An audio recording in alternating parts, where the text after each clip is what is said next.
জাতির পিতা বঙ্গবন্ধু শেখ মুজিবুর রহমানের নেতৃত্বে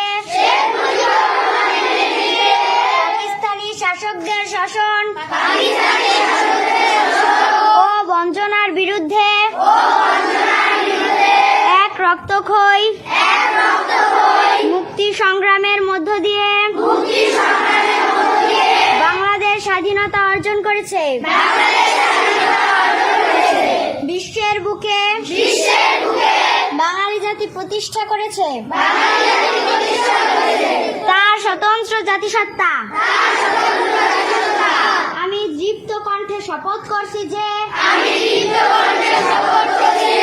শহীদদের রক্ত বৃথা যেতে দেব না। দেশকে ভালোবাসবো,